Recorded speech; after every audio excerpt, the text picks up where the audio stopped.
she found another catalyst, and that's Jonas. He loves genuinely too. I love you too. So much. I love you, Jonas. Yeah, I know they called me a co-wife, so what?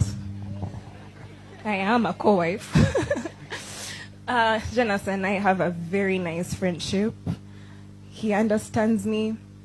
Sometimes I'll tell him something I can't tell Gogo. Sometimes when Gogo won't laugh at our joke, I'll look at Jonas and we'll laugh at it. So we have our moments when Gogo doesn't want to understand us. We get each other. What was I going to say? Webukeredde ku makya ga leero nga Nsambya ne Mirembe beddings bagamba mbu bayawudde ekisenge, bayawudde ekitanda, era mbu buli omu asula wuwe. Musajja wattu yatandise ottumya akakomando. Lwaki?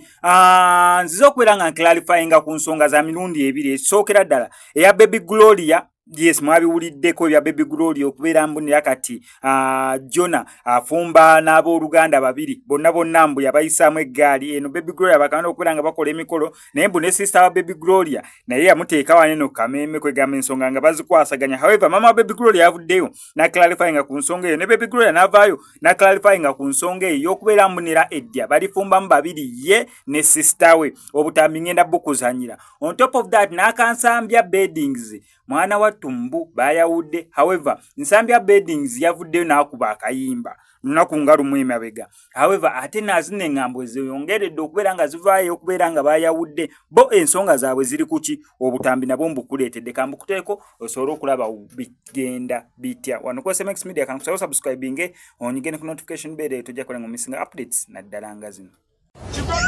Banange muli kakana kankage sikaye katono Mama w'omugagga Jole ayongedde okulumya amawanga bw'avuddeyo n'awolereza omwana we kikiggwe. Akana kange mukaliki. Usha, I came out and reminded you about things that happened when the lockdown, the internet lockdown was coming through. Mama w'omugagga Jole atugambe mwesonyi w'omwana wange. Akana kange kato. My daughter is a CEO. Nze ngenda kubeera wano ntandika okukola juice wako kekamanya omukolo obulungi. Ngamba Oshamwe, everybody deserves a mother like Betty Nakibuka. Mujjukira omukyala Betty Nakibuka bwe yavaayo n'awolereza n'agamba bannange omwana Jonas afaanana daddy. Nze bwe namulaba ng'alimu embeera za daddy zonna ne muvaayo ne mugamba even as a mother wants to kati ali mu kuwolereza omwana we Jole. Omugagga Jole iwandika wansi nti omugagga Jole gw'oyagala okulumya takuliiko olumwa wekka. Nze mujje tubeere ku vacation ndi ku Samaki City Beach. Nsambya nkulayirira genda obuuze taata wo bino ebigambo waba gyali.